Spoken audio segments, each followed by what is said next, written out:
Hola, saludamos a toda la audiencia y a quienes se conectan en este espacio formato del Instituto Nacional para Ciegos INSI. Soy Lady Hoyos y los saludo en este segundo episodio de Video Podcast. Nosotros nos encontramos con todos los actores que reúnen la inclusión, pero en este caso Juan Esteban, quien también está hoy en este episodio, hablaremos de la educación, pero con actores que han estado no solo en las aulas, sino también construyendo esas teorías y todas las herramientas necesarias para hablar de educación inclusiva. Los saludo. ¿Cómo vamos, señor Juan Esteban Gómez, de la Oficina de Comunicaciones del INSI? Lady, un saludo a usted y a todas las personas que están conectadas con nosotros en este momento. Quiero también contarles que hemos hablado muchísimo sobre educación inclusiva, hemos tenido referencias sobre herramientas, sobre usos adecuados en las aulas, pero hoy vamos a tener invitado a una persona que nos va a hablar desde la experiencia real, desde el proceso ya con los alumnos y con la misma capacitación que se está dando, ¿no?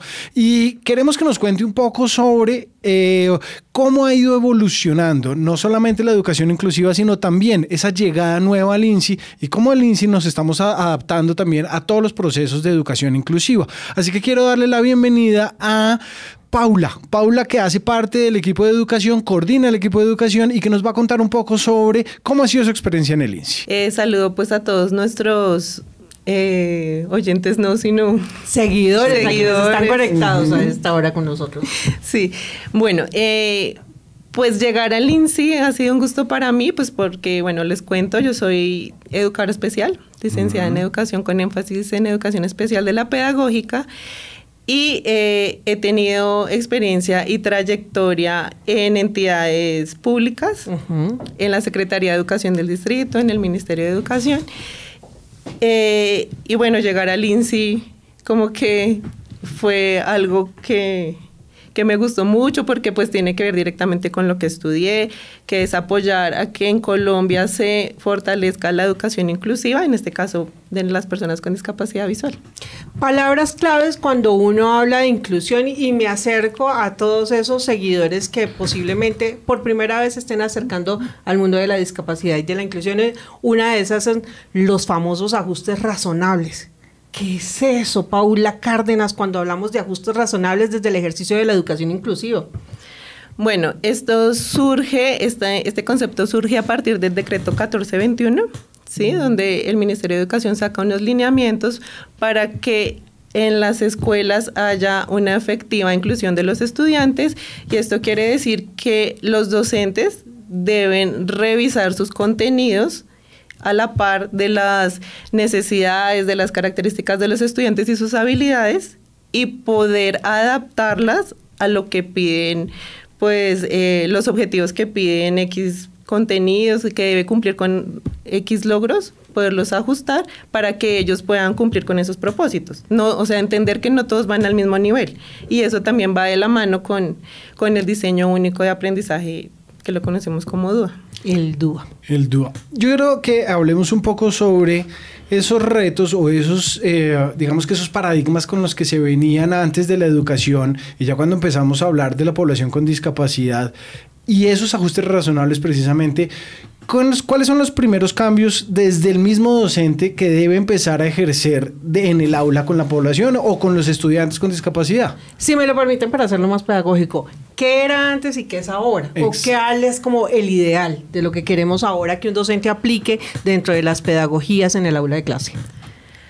Bueno, yo creo que antes de responderles esa pregunta, es bueno como hacer un contexto chiquitico de cómo ha sido la evolución a nivel histórico. Entonces, antes se llamaba segregación, ¿cierto? Entonces era una atención asistencial precisamente, temas de salud y ya, a las personas con discapacidad. Luego pasa la integración, que ahí ya se involucra el tema pedagógico, o sea, las personas con discapacidad pueden estar en las aulas, pero no compartían los mismos espacios que los otros estudiantes, sino tenían sus aulas diferenciales, aparte, ¿sí?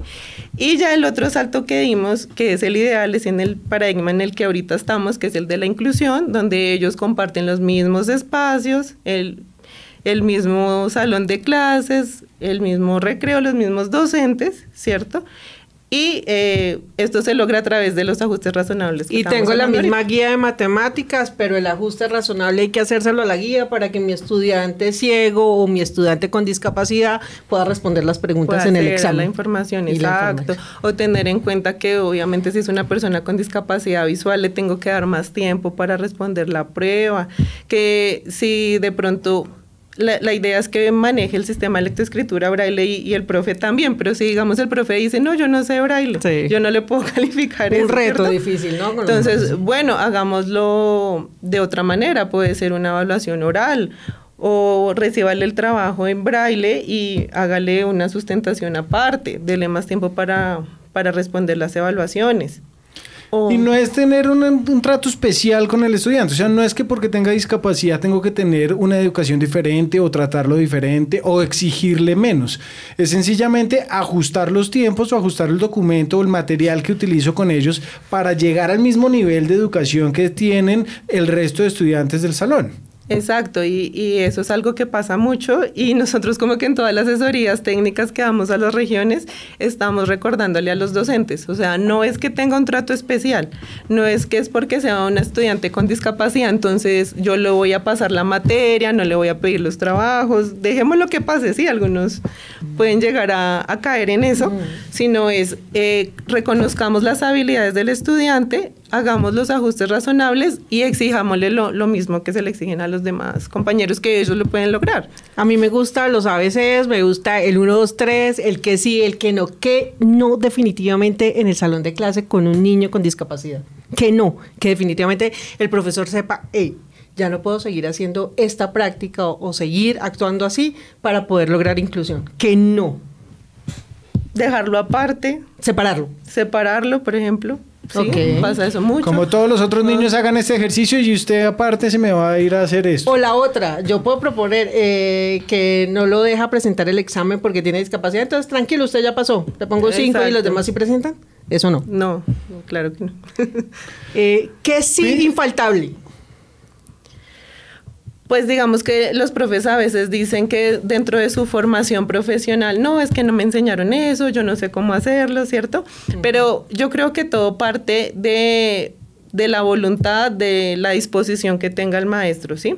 Digamos que no puede ser el experto en estrategias pedagógicas, en este caso para discapacidad visual, sabérselas todas, no es que yo sé describirle perfectamente, o que es que ay, se me olvidó de pronto decirle lo que estaba en el tablero y se lo dije de otra manera, entonces ya eso me convierte en un mal profesor, no, sino digamos tener en cuenta que esos ajustes se deben hacer, tener la disposición de hacerlos y estar en constante actualización, yo creo que fíjese que para mí hubiera sido un tema importante.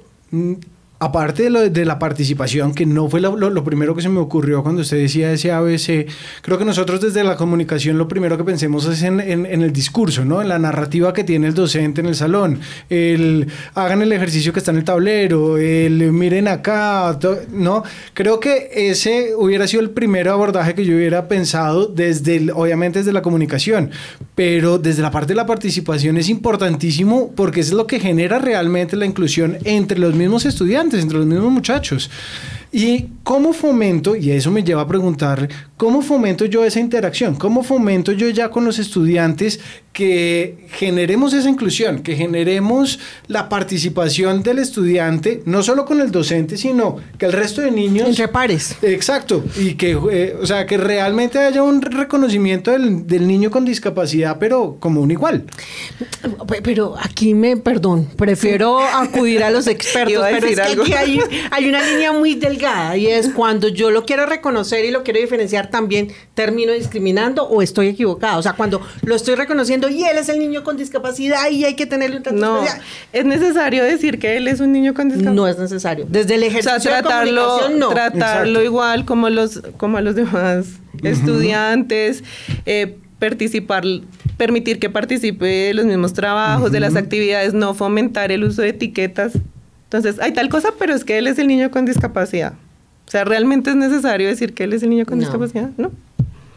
Y simplemente el docente puede hacer dentro de su quehacer pedagógico interno los ajustes, pero no, el resto de los estudiantes no necesitan saber, ay, es que este ajuste se hizo porque es que Pepito no puede hacerlo de esta manera, entonces tocó adoptarla a otro. Creo que eso es algo que los estudiantes pues como que no deberían conocerlo, sino ya algo interno. Como muy natural que todos están incluidos en el mismo ejercicio. No hay que extraerlo o hacer la aclaración de muestro en la pantalla porque es que Pedro no me está entendiendo, Pepito. No, estás fomentando ahí. Exacto, ahí estás haciendo ahí que está la atención se vaya hacia el niño. Pero igual sí puedo hacer actividades en las que juegue con ellos. No sé, que otro niño le haga la descripción, que en educación física hagan todos con ellos en alguna actividad. Sí, o simplemente, digamos, el material que uno adapta para este caso en discapacidad visual es muy llamativo. Y a los otros niños o a los otros compañeros les llama la atención. Entonces, simplemente usarlo, sí, le va a servir a nuestro estudiante con discapacidad visual y a los demás también. Y es algo diferente, algo innovador que a todos les va a llamar la atención. Que vimos precisamente ese ejercicio, Lady, cuando hicimos algún programa sobre los mapas con relieve, que muchos de los niños que llegaban a conocer esos mapas que dota el INSI a los colegios, pues interactuaban también con los relieves y con el braille y con todo el material que era accesible para ese estudiante con discapacidad. Bueno, yo me voy a pasar al plano personal y ahora sí, como profesional y como persona, a Paula le quiero preguntar si alguna vez le pasó, porque a mí me pasó. Cuando aterricé a trabajar en el mundo de la discapacidad, cometí mi primer error al aire, Paula, y fue preguntarle a una persona ciega, señora, ¿usted qué piensa ver hoy? Y la señora me respondió, pero no es un error, muy feliz diciendo, pues no pienso ver nada porque no veo. Y yo, ok. ¿Alguna vez Paula, como profesional, ha tenido alguna salida que le ha permitido decir, para la próxima tengo que corregir esto porque pasa? O sea, esto porque lo pregunto y es un poco como para darle un parte de tranquilidad a los docentes que sienten la angustia de decir, tengo un niño con discapacidad en mi salón y no estoy listo, no estoy lista. O sea, pasa. Y de esos errores podemos aprender y podemos hacer los ajustes. ¿Alguna vez le ha pasado un chasco en la vida profesional, en interacción con estudiantes con discapacidad, Paula? En discapacidad visual no. Tal vez con otra discapacidad, un estudiante con autismo. ¿Sí? Digamos, con ellos hay que seguir como unas rutinas, tratar de llevar las cosas con calma. Tal vez yo estaba como insistiendo mucho en el tema y el estudiante se estresó, entró como en shock y me pegó durísimo. Y salió corriendo del salón. Reflexión del día. Sí, me tengo que y no fue ya en lo profesional, sino todavía estaba en la universidad, en prácticas de la universidad me pasó eso, pero uno va aprendiendo. Pues ya es la característica, obviamente, de la discapacidad y las características que requieren. Pero sí, entiendo perfectamente porque a veces, y esa es una de las cosas que nosotros a veces también decimos, es las personas se frenan y evitan decir nos vemos mañana con una persona ciega, cuando es completamente natural para ellos tocar el término. Claro. Entonces, hay ciertos ajustes y hay ciertos cambios que tengo que hacer en mi discurso, sí, pero intentar manejarlo desde lo más... No, fue mi primer día. Pero fue desde la naturalidad, exacto. En mi caso fue guiando a una persona ciega, íbamos entrando a un salón y yo no me di cuenta que la puerta estaba entreabierta. Yo entré, asumí que la persona iba detrás mío y él alcanzó a golpearse con la puerta. Sí, temas que uno va aprendiendo, ¿no? Ya después empieza uno a medir los espacios y todo. Relacionado con la interacción, ¿no? Con las personas. Yo siempre he identificado que cuando tenemos estos inconvenientes en la relación con personas con discapacidad, son por dos puntos o por dos focos. Uno es por desconocimiento y lo otro es por miedo. Entonces, como no sé cómo relacionarme, prefiero alejarme y lo dejo ahí. Sí. O dos es porque desconozco, entonces no sucede lo de la puerta, o sucede que me achanto y me bloqueo porque le acabo de preguntar a una persona que no ve si va a ver. Entonces, en el aula, en el salón de clase, a ese docente que empieza en esa interacción, ¿cuáles son esas recomendaciones claves? Yo sé que hemos entregado que hay que hacer ajustes razonables, que hay que tener herramientas necesarias, pero en la vida real, en la cotidianidad, allá en la manigua, como decimos, donde no hay internet, allá las profesoras que nos envían cartas diciendo, ay, ojalá quisiera tener una guía que me permita entregarle a mi estudiante con discapacidad. ¿Qué recomendaciones les podemos dar desde la cotidianidad, desde la realidad de un país como Colombia que le está trabajando y le está apostando a la inclusión? Es que ese es el problema, que los contextos y las realidades de nuestro país son tan variados que no hay como una receta, una fórmula mágica que yo le pueda decir, mire, es que esto le va a aplicar para todos. Sí, y también lo urbano es diferente a lo rural y bueno, es bastante complicado. Pero no encontramos un punto de encuentro que diga, que creo que va hacia los infaltables, a lo sí definitivamente y a lo no definitivamente. ¿Sí aplica o nos faltaría algo más? ¿Qué nos falta? No, o sea, yo creo que vuelvo y retomo lo que les había dicho antes, porque es que también no le puedo decir utilice estas herramientas porque también depende del contexto, tecnología también depende. O sea, el maestro ahí tiene que jugar mucho con la creatividad, y revisar qué estrategias con lo que tiene a su alrededor puede echar mano y trabajar para poder hacer esos ajustes a los estudiantes. Pero les digo que retomo lo que venía hablando desde un inicio, es porque todo parte de la voluntad y de ese interés del maestro en querer hacer las cosas. O sea, si existe eso, se logra lo que sea.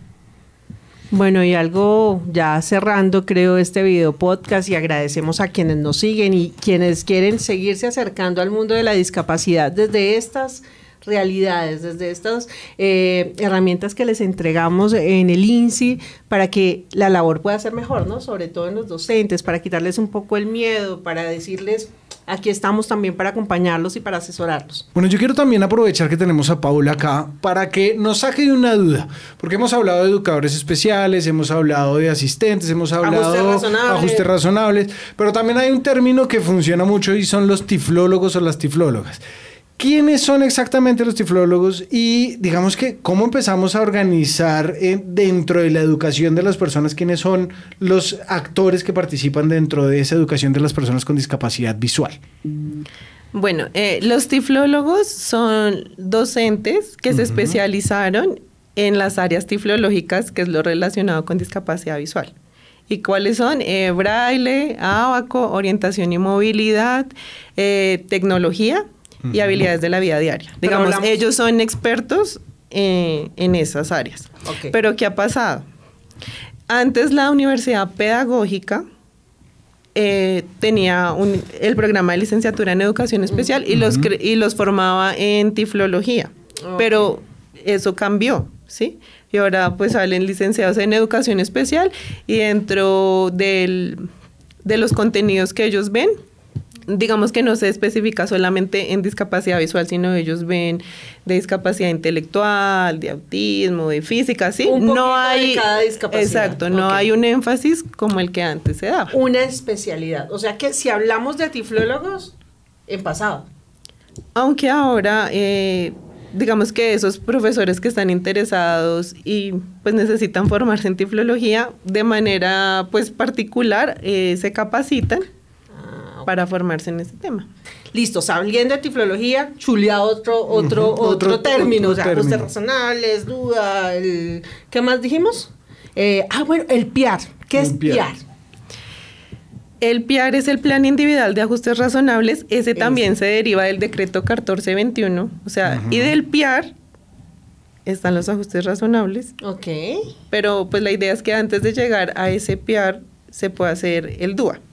El diseño universal del aprendizaje, que ahí vamos. Sí, poder, digamos que hacer las adaptaciones a nivel general para todos los estudiantes. Si de verdad, pues identificamos en el aula que no lo puedo hacer y hay algo que tengo que trabajar muy específico, entonces lo llevo al PIAR y registro cuál es mi ajuste razonable. Ok, hoy estoy representando a todas las personas que nos escuchan y nos ven y dicen, uy, caramba, están hablando muy técnico.